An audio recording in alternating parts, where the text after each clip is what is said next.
Okay, so for this session, we are focusing on Unit 2, which is demand management. We're going to look at the following learning outcomes, right? So you must be able to define demand management and defend the importance of it, outline the patterns that influence demand forecasting, discuss the different forecasting techniques, and explain what is order management, right? So even with this, these learning outcomes are very important because you will be tested on the following. So like, for example, FA1, you will be tested on Unit 1, Unit 2, Unit 3, and Unit 4. So you have to be able to ensure that you understand all of these units, right? And of course, FA2 will be tested on Unit 5, 6, 7, 8, and 9, right? So let's um, understand or explain what is demand management, right? So as you can see on the slide as well, demand management is how you oversee and manage customer demand, okay? So it involves understanding what your customers want, plus the necessary steps to fulfill those wants.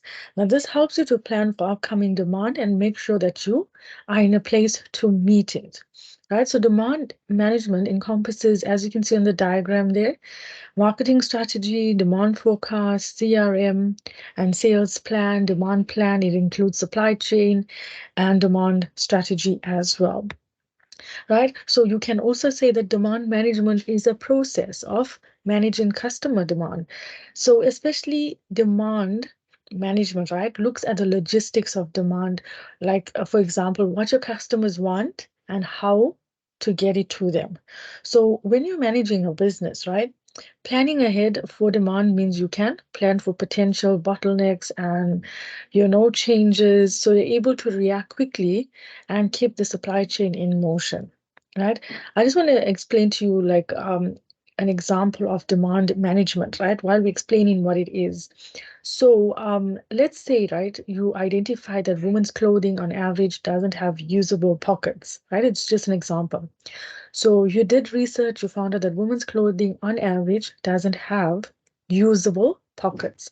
So memes about it go viral and people routinely complain about the issues, but this doesn't seem or doesn't mean there's a demand for this type of clothing at this stage, right? So it's just um, complaints that you're hearing on, social media platforms, etc. So to verify this information and potentially incorporate it into new products, meaning to add pockets now to women's clothing, retailers could use demand management to gather data and analyze the demand for clothes with pockets. So if they find that there is a demand, they can then develop a plan for implementing these findings in their company. Okay, so this includes designing an operational strategy to create more clothing with pockets, such as connecting with supply companies, coordinating with the design team, and of course, relying the information to manufacturing departments, right? So demand management is very important, right? Because we have to know what our customers want, and we have to know as a company as well, how can we satisfy the needs and wants of customers as well, okay? Which is very, very important, right? And so if you look at the patterns that influence demand, right, forecasting. So when we speak about these patterns, so what are some of these patterns that we have that affects, the logistical demand of forecasting as well? Okay, so when we speak about the seasonality,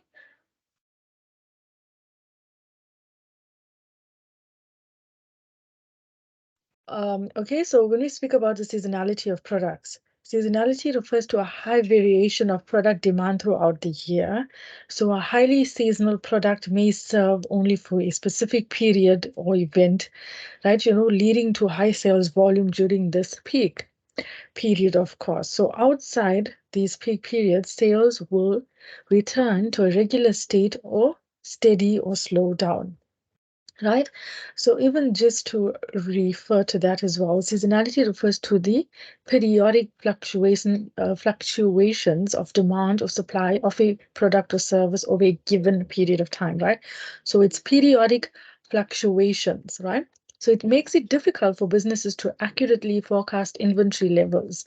So seasonality can be observed in various industries such as retail sales, which typically peak during, Christmas seasons and decline afterwards. So to overcome the challenges associated with seasonality, businesses can employ forecasting methods specifically designed to address seasonality, right?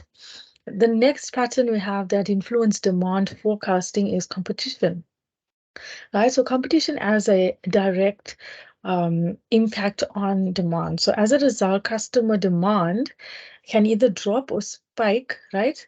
Whenever competition enters or exit the market. So when a new player enters the scene, an existing player may suffer as customers have more options. But when the opposite happens, right, when a business closes, existing players may have greater demand from consumers.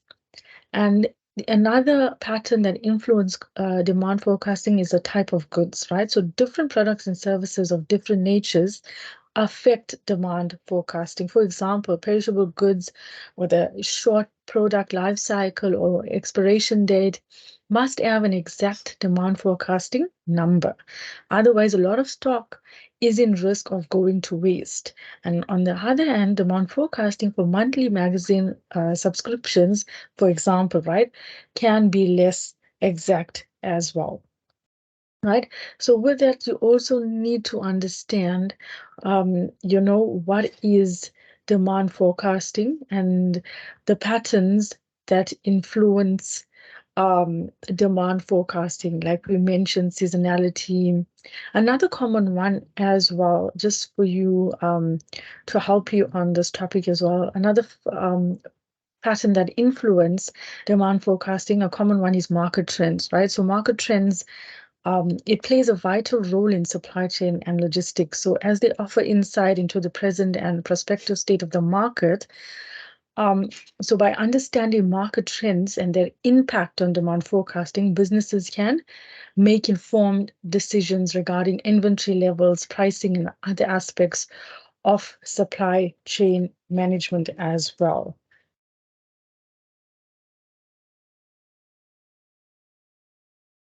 Okay, so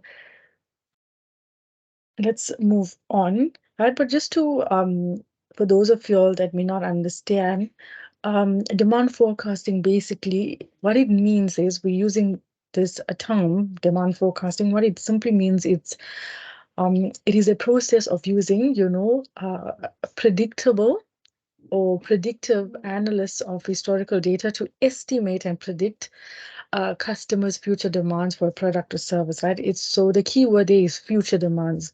Forecasting means to be able to predict in the future, right? So we what we're doing here is we are trying to predict customers' demands in the future. That is what demand forecasting actually means, right? And there are different forecasting techniques. Okay, so if you look at the first one, you have is trend projection. Okay, we have a projections. You also have market research, right? So on the topic of market research is very, very important, right? It can be executed internally by marketing or sales experts, or businesses can hire a third party that can specialize in market research. Okay. So there are different tactics used, from developing stakeholder surveys, conducting a thorough competitive analysis, or even interviewing experts in a specific field or industry. Okay, it plays a significant role as well as forecasting technique. We also have focus or sales force composite. You have Delphi method. Um, so what Delphi method is, it consists of market orientation and judgments within a small group of experts or advisors, which is then sorted, grouped, and analyzed by third-party experts. Okay, so that's Delphi technique. You can even do more research on these different forecasting techniques as well to help you understand it. And Okay, and the last one we have, right? The last one we have is econometric.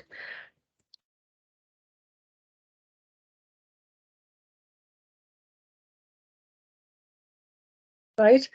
And lastly, we've closed off by explaining what is order management. So order management is the process of order, capturing, tracking, and fulfilling customer orders. So the order management process begins when an order is placed and ends with the customer receives of course, the product that they ordered as well.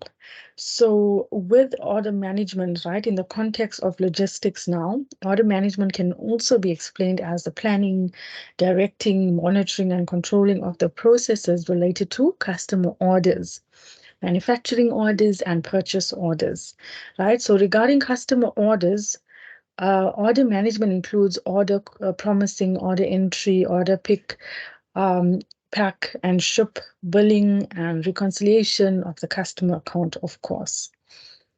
Okay, so that's actually order management is very, very important here as well. Okay, guys, so I'm gonna play a video, give you more information onto demand forecasting. And it can be very useful to you as well. So I'm going to share my screen again and play this video. If you have any questions, I see a student's hand is up. If you have any questions, you can place it on the chat box and I'll of course reply to that. But I'm going to share my screen now, right? I'm going to share it again and I'm going to play a video for you. It's on demand forecasting and it was very interesting. So I thought I'd share it with you in our live session. And of course, you can type your questions out on the chat box that's available as well.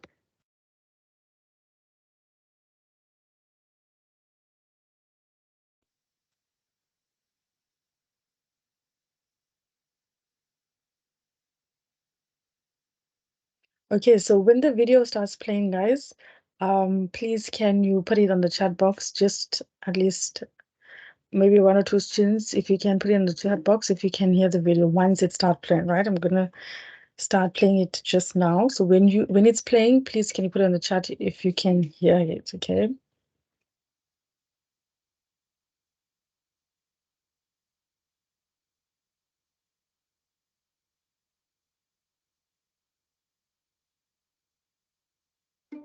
In March 2020, the demand for most consumer goods has increased almost overnight.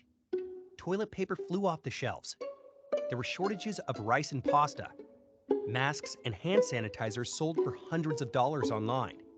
At the same time, affected industries with low or almost no demand, like travel, dropped their prices hoping to reach at least a fraction of their projected revenue for the year.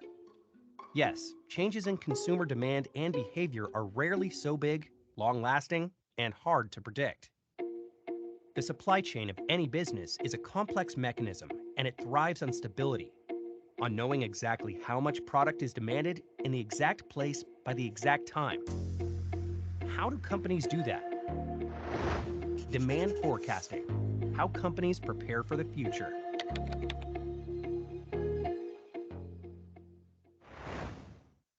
Interestingly enough, in China, manufacturers quickly adapted to the new reality even before the virus hit Europe and the US. Master Kong, a leading instant noodle producer, reworked its whole supply chain and had already recovered by more than 50% in January. It was also able to supply 60% of the reopened stores with its produce, 3 times more than competitors. But how? Well, first of all, they were reviewing the consumption dynamics daily and changing their priorities regularly. When and where is hoarding expected? How soon will they run out of stock in different locations? Next, they kept monitoring the reopening plans of all their offline distributors to be ready to supply them as soon as possible, all while sustaining production with only a fifth of their workforce and minus 10 production lines. And finally, they quickly shifted their focus to online retail, expecting a surge of e-commerce traffic, like there was in 2002 and 2003 during the previous SARS crisis. Past and future are interconnected, and not only philosophically, but in a very practical way too. We can predict changes in our lives, businesses, and the world because history has been proven to repeat itself. and historical data allows us to be confident that it will. But there are many ways of using this data to get the best forecast specifically for your business or product. The most popular one being traditional statistical methods. Traditional statistical methods. In forecasting, statistics have been used for decades to predict how much pasta, toilet paper, and sanitizers will be consumed in a period of time. Same with service providers like hotels, airlines, and entertainment companies who look at trend projections to control their supply chains. Here's how it works. Companies usually use what's called time series data, data recorded at equally spaced intervals, like the number of orders or new and leaving customers. Time series allows them to see the trend and seasonality. Are sales going up or down, and when does it happen? If there's a specific pattern, you can expect it to continue in the same manner. For example, this time series analysis shows the growing cyclical interest in plant-based milk that usually spikes in January. This is most likely due to Veganuary, a yearly challenge that inspires hundreds of thousands of people to try plant-based milk for 1 month instead of regular cow's milk. You can also see the growing trend as more and more people go vegan every year. If you're a soy milk manufacturer and you know that January will bring much more demand, you can stock up and adapt your storage and supply situation to always keep shelves full. You can also launch an advertising campaign just as potential customers start researching cow's milk alternatives. Tracking and analyzing this data is easy. You can build trend graphs in Excel and find this functionality in any enterprise planning software. But it's not always that simple in real life. Traditional statistics aren't particularly useful when you're launching a new product. They're useful only for products that have been enjoying a stable demand for years. Besides, you can't do short-term planning as data won't be accurate. Yes, in many situations and with many products, historical data is enough, but not all. When the lockdown started, people were stockpiling on toilet paper, leading to an unprecedented 112% increase in sales.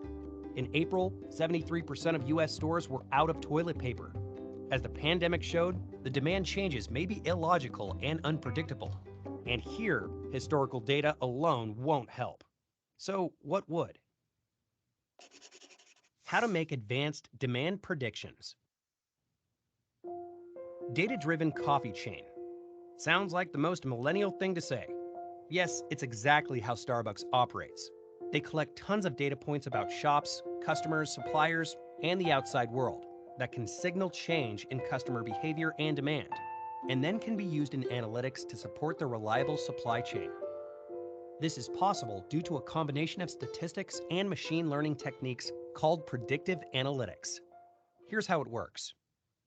Predictive analytics and demand forecasting. First, data of different types and sources is aggregated into one pile of data. It can grow endlessly and store all types of useful information, from the number of vanilla syrup bottles at each location to the type of comments under the latest Instagram post. Then, this data is carefully cleansed and categorized by data scientists to make it actually usable by a machine. After that, specialists decide what forecasting algorithm works for your product. Here, you can use the same time series we already discussed, but now with more than one variable. Not just sales volume, but also data from different regions, the number of competitors in those regions, and economic indicators for starters. Then, several predictive models are built and run to discover any interdependencies. Unlike traditional statistics, predictive analytics is way better at short-term planning and designed specifically for products with short life cycles and volatile demand. In changing market conditions like recession, such complex analytics can give speedy feedback and help you adapt faster than competitors.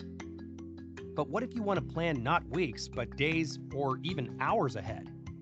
You will need demand sensing for it.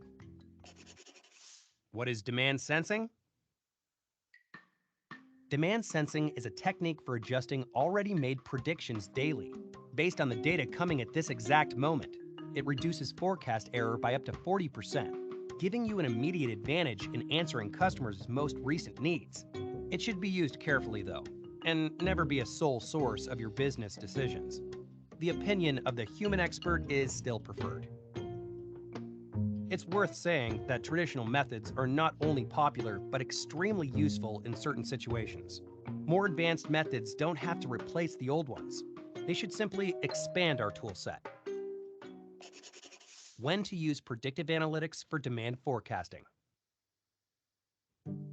Well, firstly, in situations with no sales history, like when launching a new product, you can't simply use a competitor's data, and you will rarely have enough of it to make any predictions. But clustering data of multiple competitors, taking into account market research and third-party analytics, you can create a model that will give an accurate result and help you adequately prepare for entering the market. Then, some product life cycles are so short, their demand is exceedingly hard to predict. Take fast fashion brands. They update inventory every 2 weeks, and each item of clothes follows different demand patterns.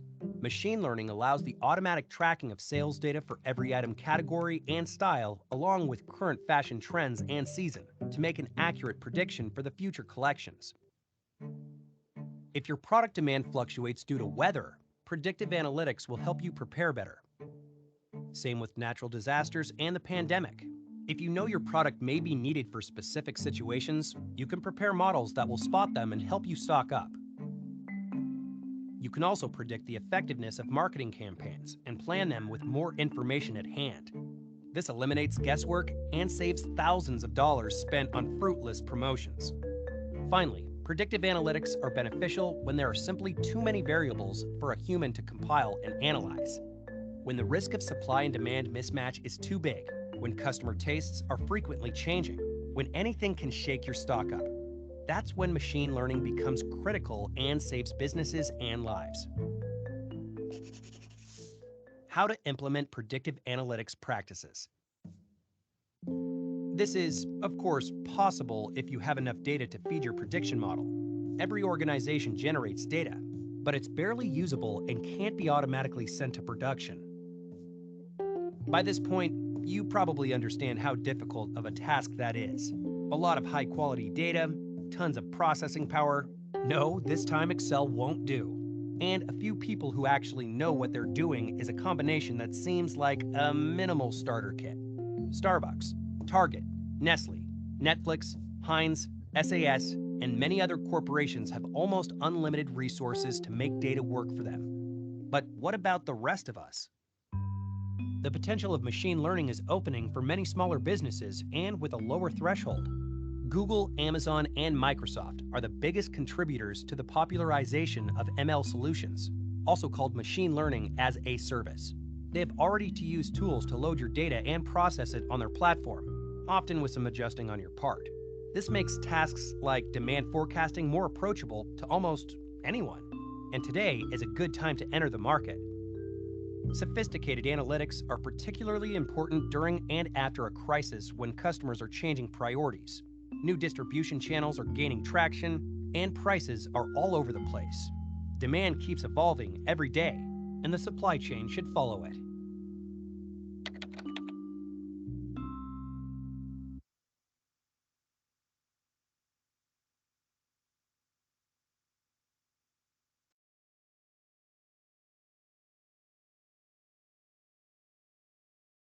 Okay, guys, so that is the end of the video on demand forecasting. Right, so we have come to the end of the lesson. Do we have any questions? Is there anyone that would like to ask a question?